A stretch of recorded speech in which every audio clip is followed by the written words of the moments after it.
Okay, so the next layer we're going to work on is for little Miss Amelia. She's my makeover baby. I'm getting ready to do a purple model on her, but I wanted to show you guys first how to set up your little sponge. So there's two kinds of sponges. One kind is a Wonder Wedge. I call them Wonder Wedgies because it is just way cuter. You see how fibrous it looks compared to how dense the modeling sponges are? This is for washes and for blending. This is for modeling. So I'm going to take a new one of these and show you how I make it look like this.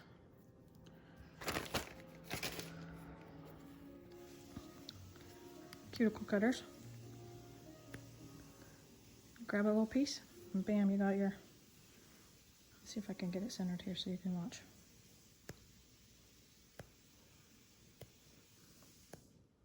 You don't want any sharp corners.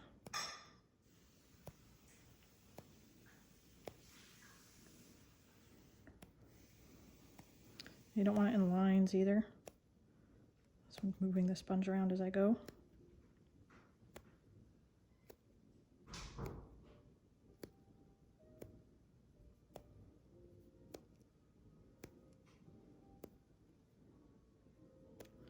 These are pretty much priceless. After you get one you like the shape of, you have it for years and years and years.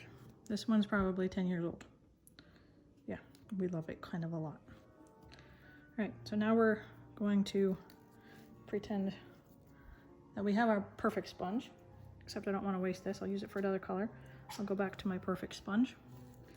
And this layer we're going to use, this is for Genesis heat set paints. I know that there's a big old thing and there's no longer available, but this method works pretty much for the new paints that are coming out through Bountiful Baby and probably about any other paint line. The techniques are the same, it's just the paints are different. So, but for this I'm going to use this color, Dioxanine Purple number 4, a nice pastel-y purple color. I haven't painted for a long time, but still nice and wet in there.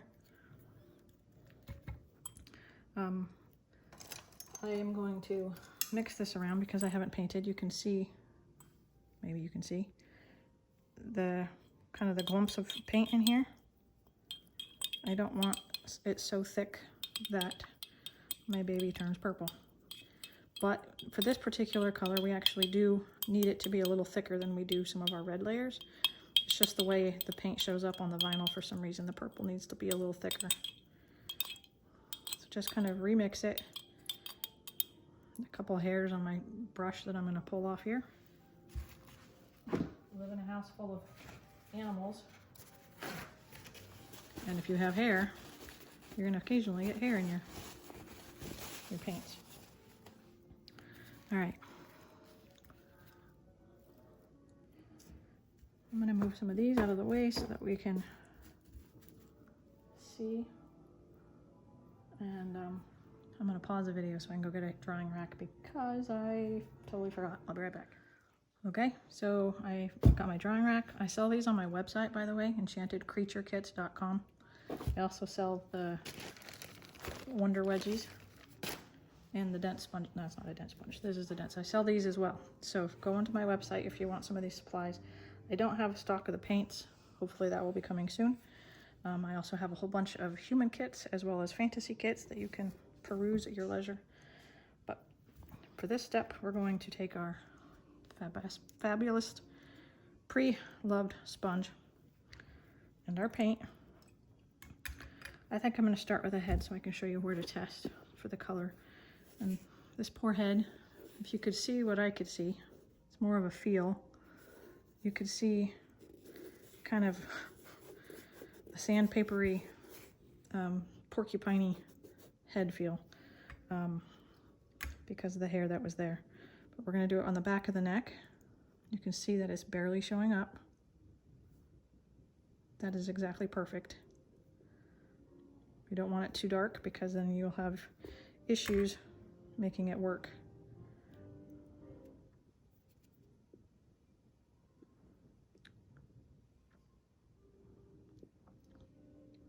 I am not wiping, I'm just kind of gently tapping.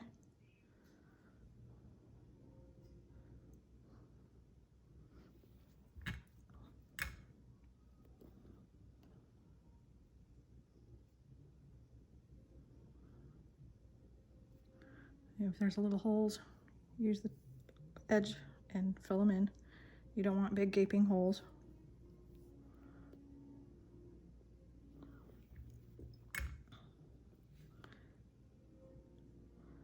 I use these particular paint jars because I like how the paint can be swirled around on it, and then when you set it down, it leaves kind of a layer of paint that you can dip without having to go through the circuitous methods of like sticking it on a paintbrush and slapping it on your paint on your sponge. So in between layers, each time you dip, swirl it around and get some fresh paint on there. It's important not to go too fast on these layers because you don't want to just hurry it through and mess up your baby.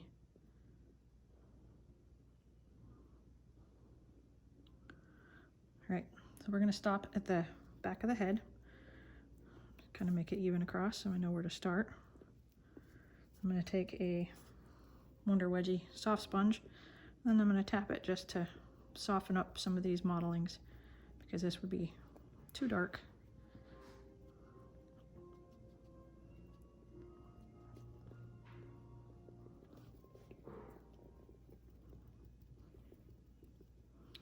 There's a little bit of excess on. It just kind of helps blend it. I'm not wiping it because if I do, it's going to wipe it right back off.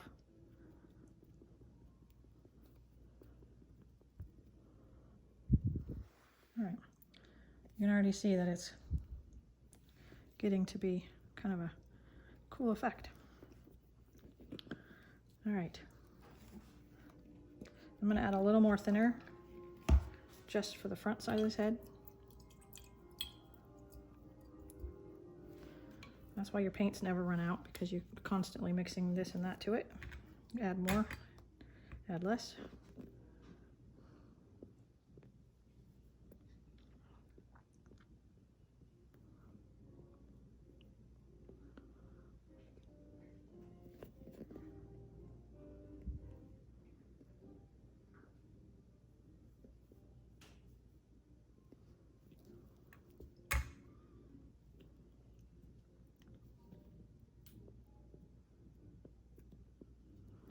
Throw a little bit on the ear itself, under the chin line. I saved the most important parts for last because I don't want them to drip or be not looked at when I'm doing another surface. So I kind of go in little circles around the face.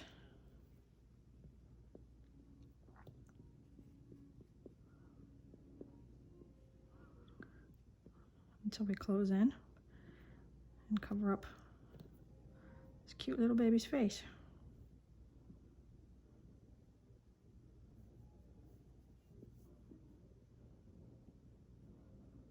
If this baby had lips that were totally visible, I would say avoid the lips, but she doesn't really.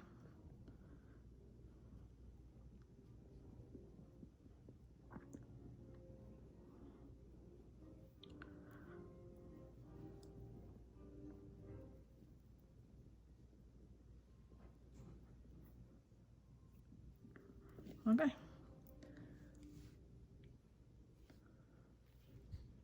That's a little head. We're gonna do the limbs the same way. I'm gonna start with their hands and feet and move up to their arms so that I have something to hold on to.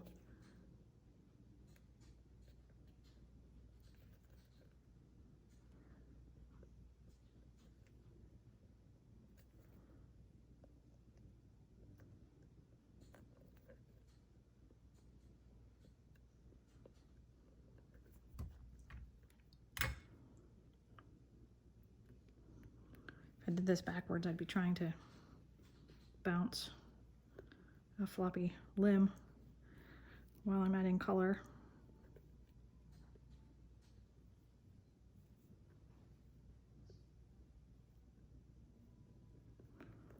All right, pretty darn cute.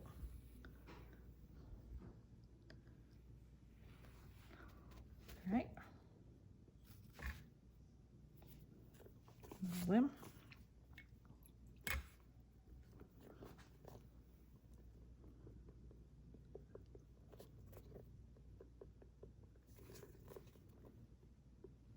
Cute little feeties. Oh my goodness.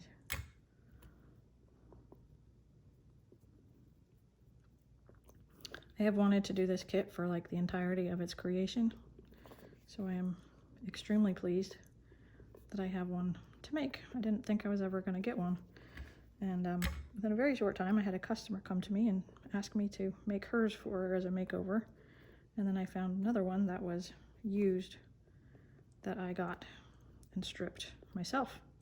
So they're both makeover babies, but this one had hair, the other one didn't.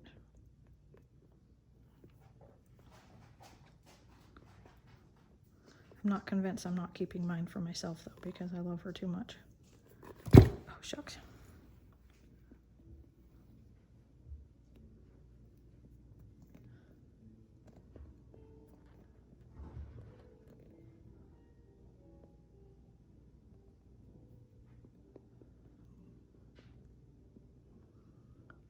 Okay, since it's only 7 minutes in and I still have a lot of it done already, we're going to go ahead and just finish the whole thing.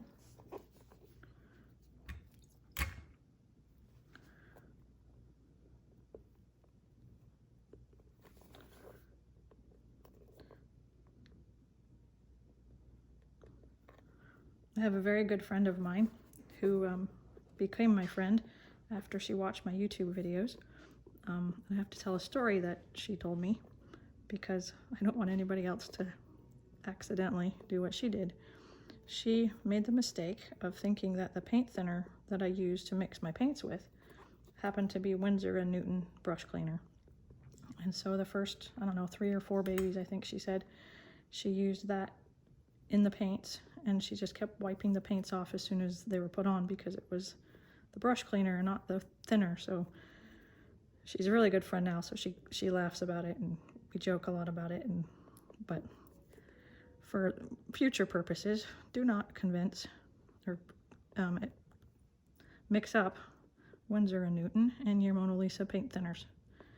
As soon as she figured out, she said she watched another video further on and I had mentioned it and she figured it out, but at that point she'd already done multiple babies. This is going to tip. We're going to stick it on this side.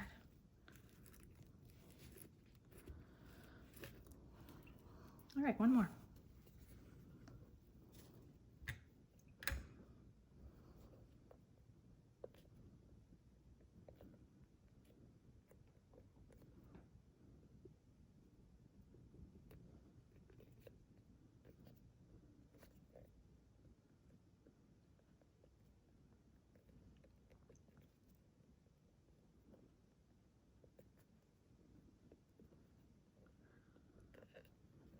When I work, when I make babies through these steps, I make 3 at a time. That's why I'm doing this tutorial for 3 different kits at a time. And these ones are all for 3 different customers that are 3 different colorings. So the toddler, the newborn, and a Hispanic-y newborn. So I'm excited to see how all 3 of those go. I'm going to pause this so we can start the next video on the next baby.